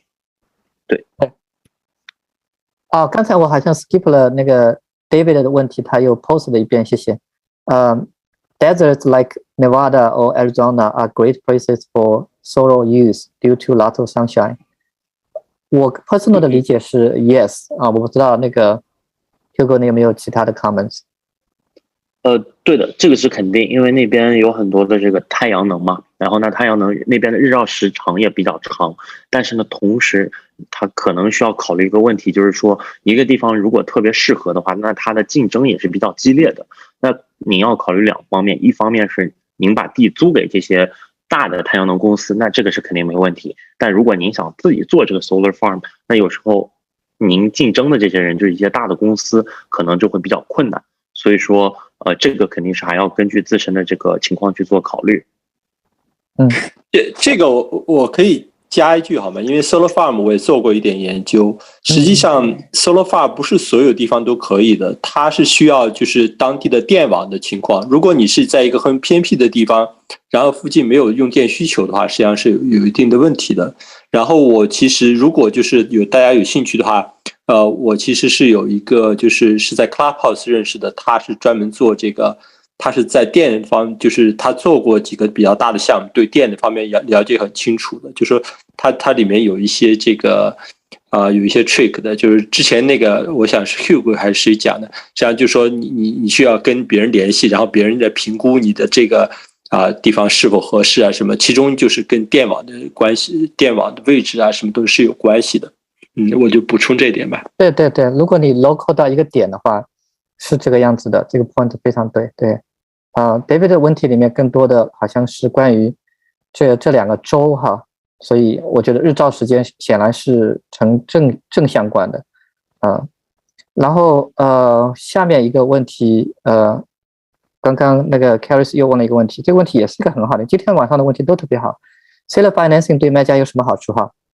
因为我之前有做过，本来是要做，最后那个 deal 没有做成，做 seller financing， 就是我是卖家的那一方的好处。其实这个好处说起来大家不相信哈，其实是因为如果你做 seller financing 的时候，当然那个刚才其实讲的时候，我先把讲的时候说过的 cover 一下，就是因为 seller finance 其实对于卖家来讲，卖家就自己开了一个银行嘛，有点像开了个银行，对吧？所以他其实就可以收这个利息嘛，那他自己就不用管这个物业了。他这个钱如果卖掉了之后，他没有好的物业再继续投的话，那么他这个 seller finance 他就是等于是自己在收利息嘛，所以等于是他自己又把这个钱投出去了，所以这是一方面的好处。但是这个呢，是对于一些卖家是这种情况。我有听到过，之前有一个专门讲 seller financing 的老师是老美的一个老师。那他做 seller financing 呢，就是他会去把就是这个房子卖出去呢，就是他会看这种就是我也不知道他当时是怎么一个 logic， 他就是说他的这个 buyer 有很多，到最后这个 seller financing 就最后没有做成的话呢，他就把这个房子给收回来。他就说对于卖家来讲，因为这个房子抵押在那里，所以他的 risk 就比较低。那如果这个买家 for some reason 最后他这个房子没有最后把它就是 pay off， 那么对于卖家来讲，卖家仍然可以把这个房子收回来。所以这个是当时我记得印象特别深的那个老师讲到的，从卖家的角度来的一个好处，因为你自己反正对这个物业比较熟，你知道这个物业是值多少钱，然后你也知道，如果这个买家真的是for some reason 最后是没有办法全部都配完的话，你有权把这个房子拿回来。当然 seller finance 的里面的拿回来的这个流程呢比较麻烦哈，要看不同的州有一些州的话呢会比较麻烦，因为你其实是要做这个 foreclosure 的这个 process 的，对吧？所以对于有些州来讲呢，这个可能不是很麻烦，但我知道对于有些州来讲的话，这个很有可能就1年2年就过去了，虽然你最后可以把这个房子拿回来，所以也是有一些 risk 的。所以我们并不是在说这个 seller financing 就一定是win-win 两边都是很好的，就大家就一定要是这么做，你们也是要去理解这个操作过程中的一些 risk。如果你对这一点有补充吗？关于卖家的好处？对，校长，你刚才那个说的特别好，就是因为他有房子做抵押嘛，所以说对某一些地方、某一些卖家来说，他会觉得这是一个风险很小的一个投资，因为它还是有持续的现金流。然后还有一个比较可观的这个优势，就是说有时候你同意 seller finance， 你可以卖的价格更高一些，就是很直观。对，Christy 说 tax benefits， 对，还有 tax benefit 呢，对，要看情况来讨论，但就是说你如果只是卖掉，比如说你不做1031的话，你如果直接卖掉的话，那你卖掉的整个这个 capital gain 那一年你就得整个一大笔交钱。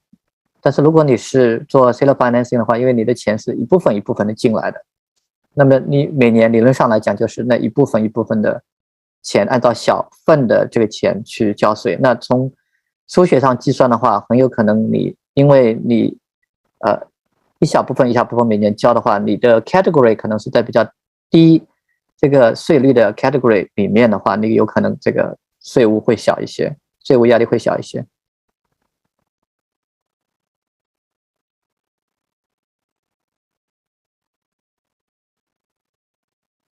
好，那我看看 if you got to 我们把最后那 Carlos 最后问的这个问题作为最后一个问题，我们因为时间也快要到11点了，我们先把这个就是这个问题，我不知道 Hugo 我读一下好了。If you got to start everything over with limited money now, what would you do first, and what do you plan would be？ 这个跟前面这个问题是结合在一起的，就是一个新人手上的钱也很有限的话，应该做什么？应该怎么样开始投资？那么反过来讲，如果现在你重新开始的话，你现在的钱仍然是有限的，但是你经验已经有了，那你会从哪个方面开始？你会有一个什么样的投资的 plan？ Hugo 你先说吧，这个问题还挺有意思的。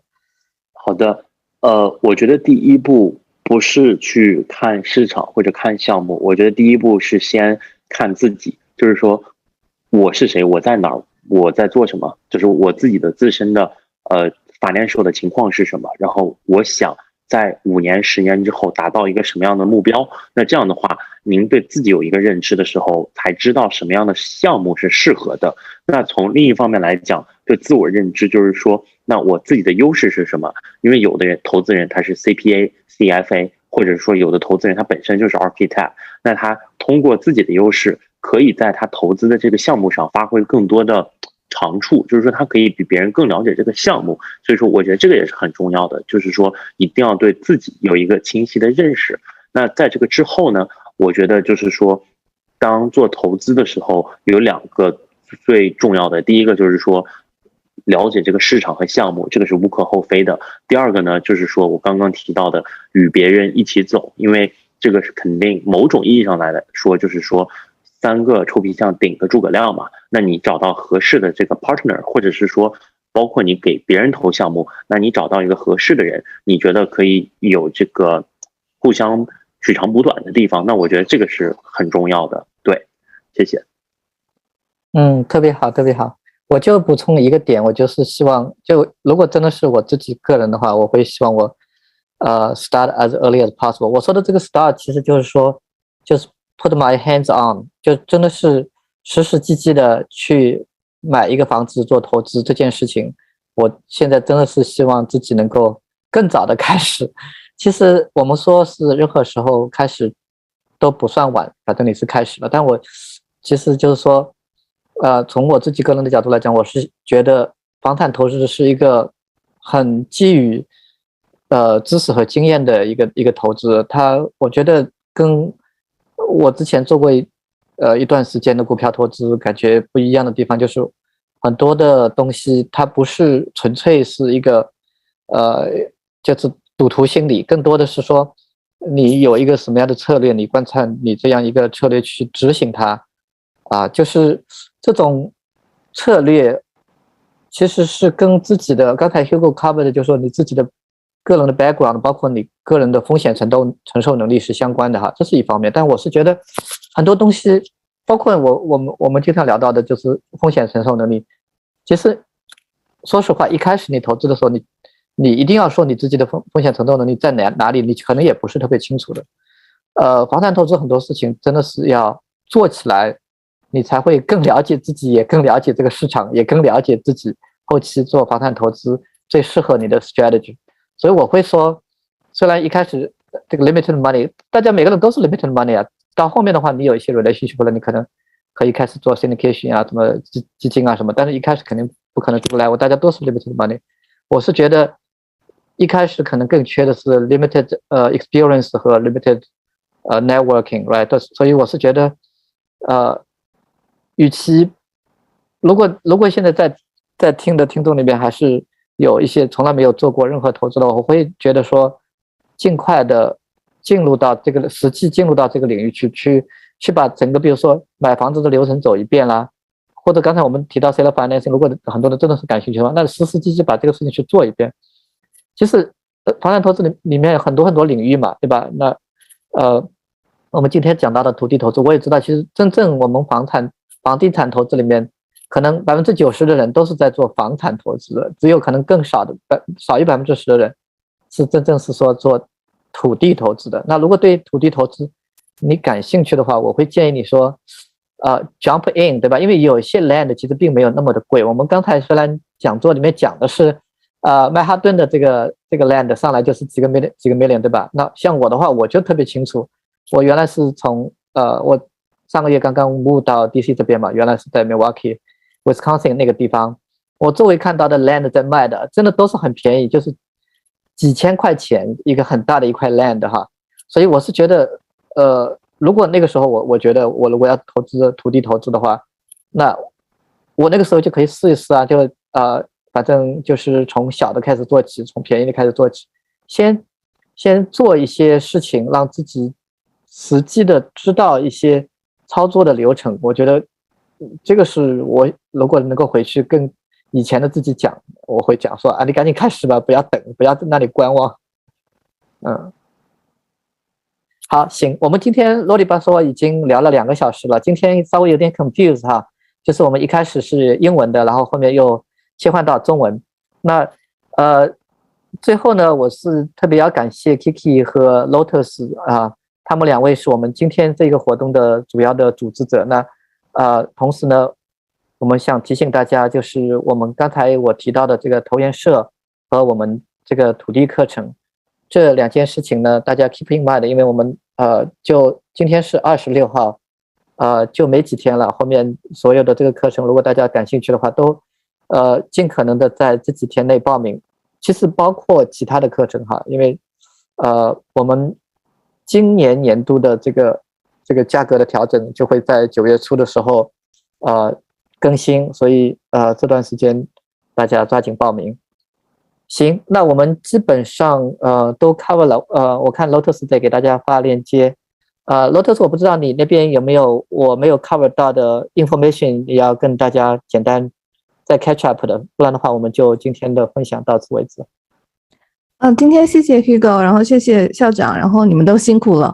我觉得大多数的都已经 cover 掉了，然后可能唯一我想说的就是说9月3号的话，我们是会有那个纽约的大自然民宿的项目的一个宣讲，然后这个其实是针对投研社内部的一个项目。然后我们上一次其实有一个预热，在7月31号的时候，当时是有很多的人非常感兴趣。所以说呢，如果还是继续有感兴趣想来听的话，就麻烦联系小助手，然后呢，小助手会辅助大家完成下面的一步。其他没有了，谢谢大家。对，那个我们投研社再下一个项目是一个新建的项目，然后呢，我们下个月呢，我也请到了在东岸这边很有名的2个投资人，他们其实原来是华尔街的投资人，现在呢转到这个房地产投资，做这个房地产投资的这个基金，他们做的是 single family 的这个新建。这个刚才 Jonathan 其实也提到过了，这个single family 大量的 single family 这个 package 的这个新建或者这种出租是目前的一个趋势。那请大家也关注我们投研社里面的活动。这个讲座呢会在9月17号，我们到时候看是不是也是可以 share 给所有的人。但是这几个都是我们已经定好了的，在投研社里面内部会分享的接下来的这个活动。好的，那我们期待在下一次活动中再见到大家，谢谢大家的参与。好，大家晚安。